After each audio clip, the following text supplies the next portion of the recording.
Surprise! And welcome. This is Doc Gion coming to you in the middle of the week with an extra update. It's Thursday the 16th of February? Yeah, 2017. And I've actually finished a couple of minis. You're only seeing one right now. That's because I have to reset the camera to show you the other one because it's very different. This is Pirate Sophie, a special edition mini from Reaper, which I've painted, you know, comparatively bright colors for a succubus demon, which is what she is. But, you know, I eventually answered the question about what color to make the remaining pieces by painting them sort of yellowish brown and some of them purple, like the bow in the back here. It's purple. Now I'm trying to be careful because the sword hand has broken loose a couple of times and had to be re-glued. Overall, she turned out alright. But I do, as I said, have one more thing to show you. So let me cut to that. So I actually finished the wagon with its drivers and its horse. Put it on a little base. And you know, I think I managed to fit it all together reasonably well. The reins here I manufactured myself. These are simply a piece of string and sprayed down with varnish and then painted a little bit. I gave each rider one rein because they both seem to be holding something. I didn't want them to have nothing to do. Now I've made one tiny mistake. And you'll notice that the back of the wagon is hanging off the base more than the head of the horse is sticking out in front. If you look at it from above, it's a little unbalanced. And the reason for this is that the horse is pinned to the base. The other stuff is just glued straight on because it's not liable to move as much. It's not as unbalanced. What I forgot about these things. I failed to take these into account. When I was measuring, I thought, oh, I can place the wagon anywhere I want on the base in relationship to the horse. It turned out, no, I can't because the length of these, I don't know what they're called, struts or something, are limiting that. So, you know, in hindsight, I could have put the horse half a centimeter, maybe, further forward, and that would have made the entire composition a bit more balanced, but, you can't think of everything. It looks okay. So, this is not everything I've done. I've made progress on some other models as well. Let's look at that. Okay, work in progress time. And the most impressive thing is the one I start with, the purple worm. It's base coated. Essentially, what I've done here is do a blended base coat. I have slopped the major colors on and just sort of wet blended them at where they meet. And in some cases I strengthened some of the tones a little bit afterwards.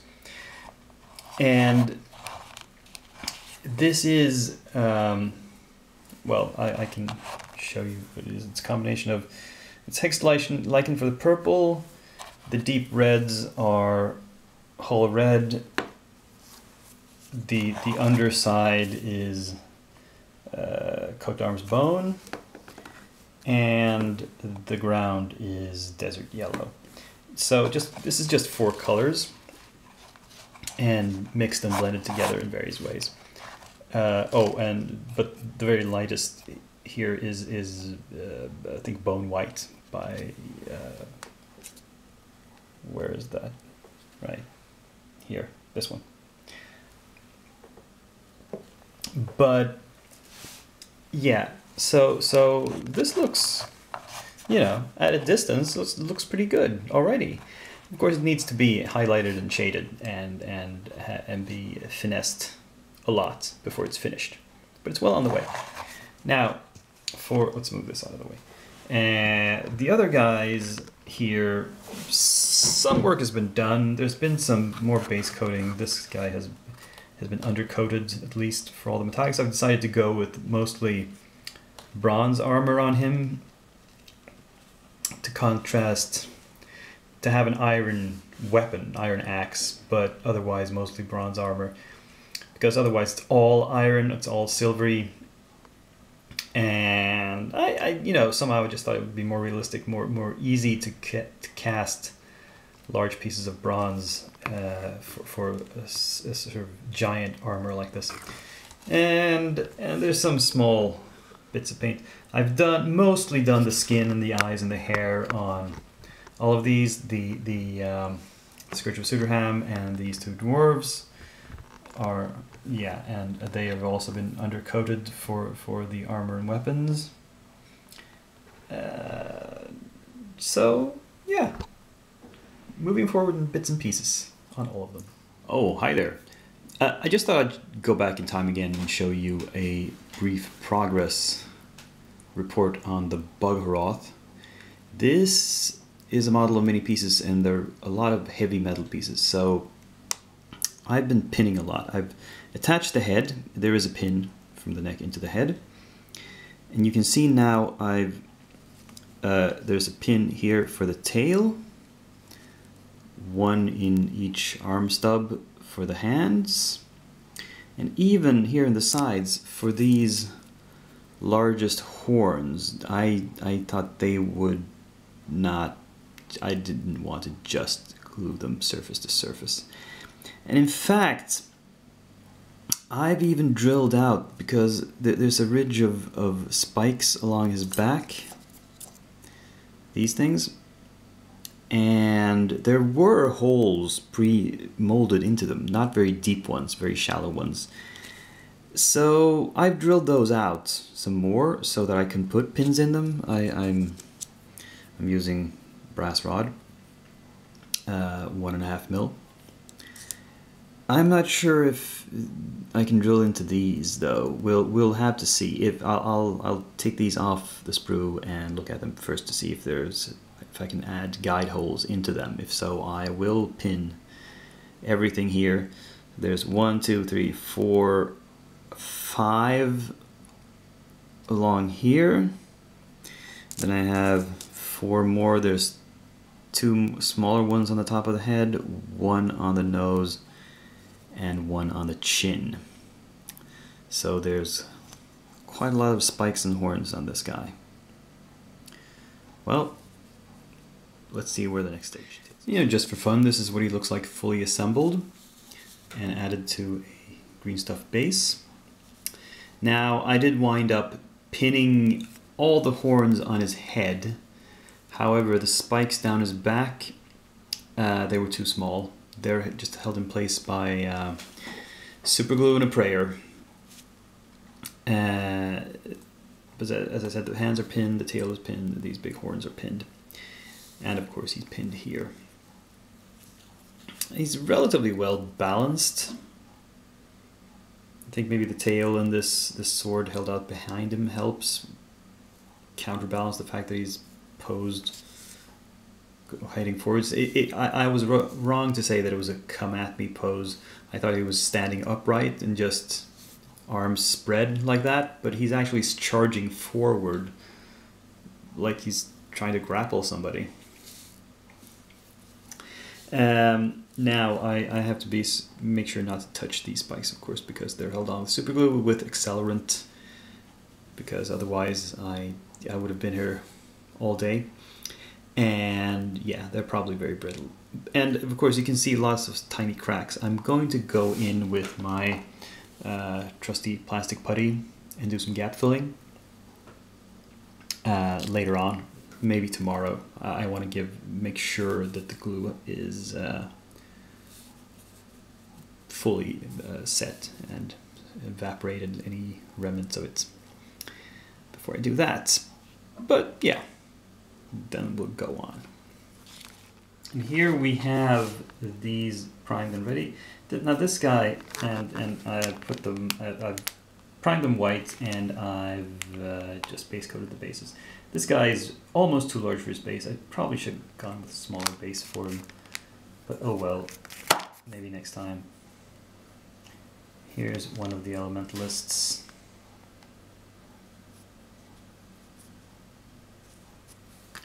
And the other one,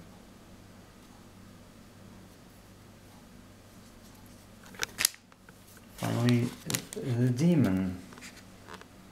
Let's see if he's in focus. Yeah.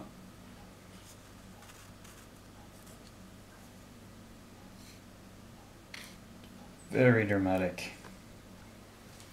Now, yeah. We'll see what happens with them. I'm actually optimistic enough to want to start looking at a new project already. And what I'm looking at is this little group of minis. Now these are resin, and they're from some small company that I forget the name of. And it's a total of about 6 models. And what is it? It's a band. It's a rock and roll band composed of orcs. Here's the drum kit, the drummer, and there's 1, 2, 3, 4 more orcs, and these are the hi-hats for the drum kit. And I thought I would kind of build a stage for them on one of these large oval bases. I think that should be possible. We have the drummer in the back here. And yeah, there's enough room for the whole group. They're going to be standing up like this. So, yeah. That should do it. And yeah, it's a cool little project. I'm not sure if I'll get around to doing much on it by Monday, but anyway, this is what I have planned.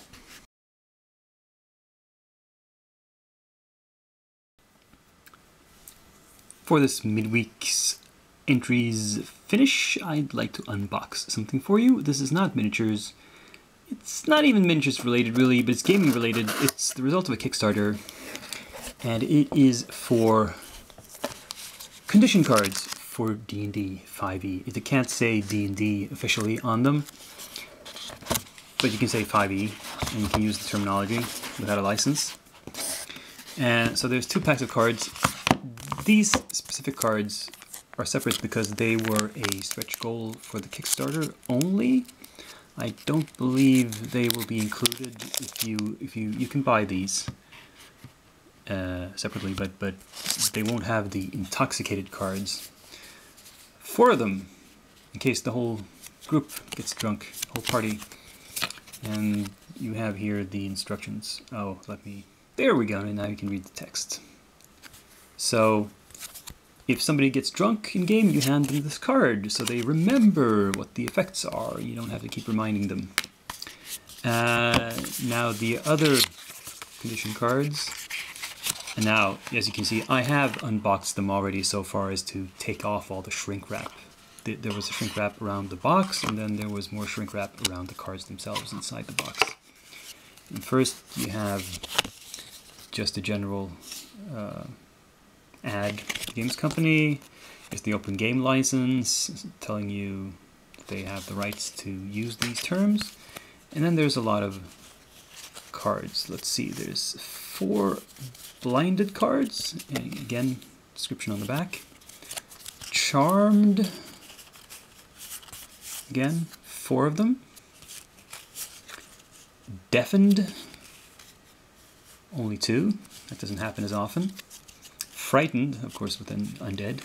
1, 2, 3, 4, because that happens a lot. Oh, there's more deafened. Oh, sorry. So there were 4 of each. They were just not in order. Grappled, with a lot of ropes or vines around them. That's another 4. Incapacitated. You don't want to be that. Only 2 so far. Oh no, there's 2 more later on. Yeah. Invisible, that's a good condition. You don't mind being invisible. 4 of those, and they're going to incapacitated. Paralyzed, 4 of them. Petrified, 2, and let me see. Yeah, it's 2 more after. Some of these are out of order. I'm not sure why. Poisoned, 4 cards. More petrified. Restrained, the bondage condition. 4 of those. It seems like there's 4 of each. Stunned, also a really bad one because you're out of. And there's 2 more. And finally, unconscious for them. Hopefully you don't need all 4, because if you got a party of 4 adventurers and they're all unconscious, well, they lose.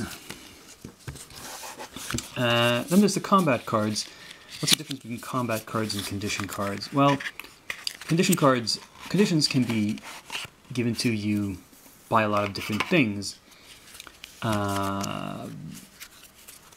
Combat cards are more combat specific, not actually conditions per se, but states you can be in anyway. Like, for example, concentration. There's 4 concentration cards. You hand them to a spellcaster who has cast a concentration spell and tells them they have to, in order to maintain concentration, they can't cast another one, they can't be incapacitated or killed, and so forth. Just a friendly reminder. If somebody's in cover, you can tell them the rules for that.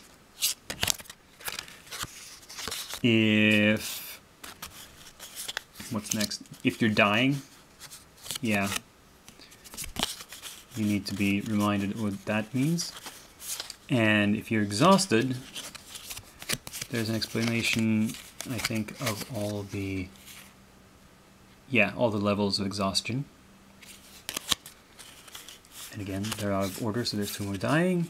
Flanking, if you use that optional rule. Hidden, if you're sneaky. Incorporeal, if somebody managed to get ethereal or whatever. Let's see. Are there? Yeah, there's 4 of those, and then there's remaining 2 hidden. Mounted, if you're on a horse or steed or something, you can see all the conditions with that. Prone, you don't want to be prone, lying on the ground. Underwater has specific effects. There's 2 more prone. And these are death save cards. When somebody fails a death save, you hand them this side up. If they succeed, you hand it to them with this side up. And when they get 3 of any of them, they either recover or die. And finally, we have some numbered cards. 1, 2, 3, 4, 6. I believe these are supposed to be initiative cards. You know, which is a way to remember whose turn it is, I suppose. So anyway, those were... Luckily, I got them now. They were supposed to... They're delayed a bit, about 3 months. They should have been appearing in November, according to Kickstarter. My